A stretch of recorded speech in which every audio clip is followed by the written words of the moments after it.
Nimue still has to learn.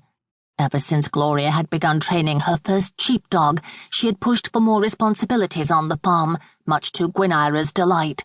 She smiled at her great-granddaughter and nodded. "Very well, but Jack will help out," she consented. She could not even say herself why she would not let the girl ride alone. In principle, there was no cause for concern. Gloria knew the farm like the back of her hand, and all the workers on Kiward Station knew and loved Gloria. Gwyneira had not been nearly so cautious with her own children. Even as an 8-year-old, her daughter Florette had ridden 4 miles to the little school Gwyneira's friend Helen had run on a neighbouring farm. But Gloria was different. All Gwyneira's hopes rested on the only recognised heiress of Kiward Station. Since Gloria's blood flowed with that of the Wardens, the founders of Kiward Station, and of the local Maori tribe, she was acknowledged to belong to both worlds. A strong rivalry had always existed between the Wardens and Donga, the chieftain of the Anai Dahu.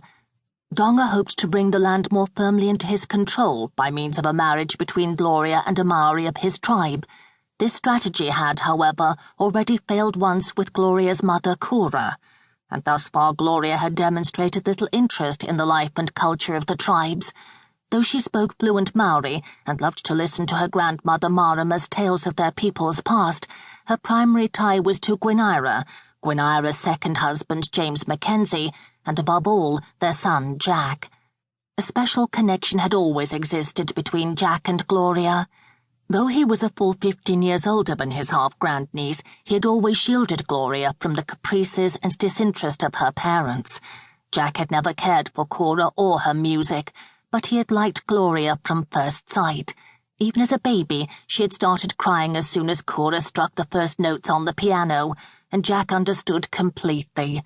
He took Gloria with him wherever he went, like he might a puppy.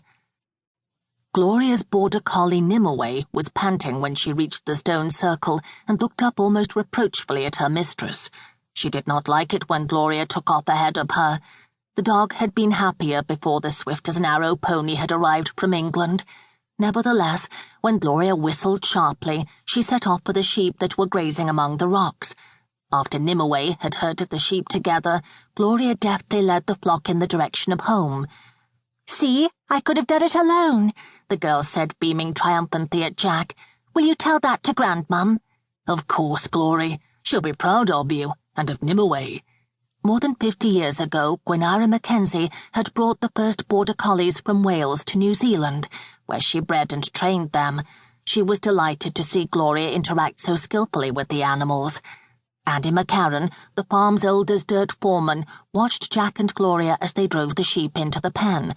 It had been a long time since Andy actually had to work, but he liked to keep himself busy around the farm, and still saddled his horse almost every day to ride from the village of Holden to Kiward Station. "Almost like the old days, Gwyn." The old man grinned knowingly when Gloria closed the gate behind the sheep.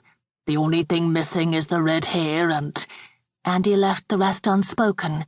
After all, he did not want to annoy Gloria. But Jack had heard similar remarks too often not to be able to read Andy's thoughts.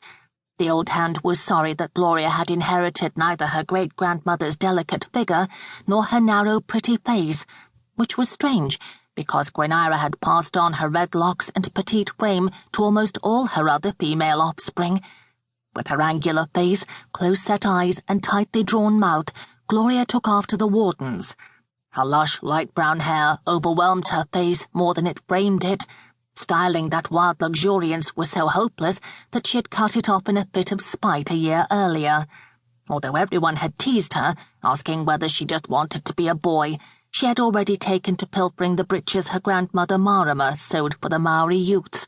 Jack thought Gloria's short hair looked wonderful on her, and the loose riding pants suited her stocky frame better than dresses.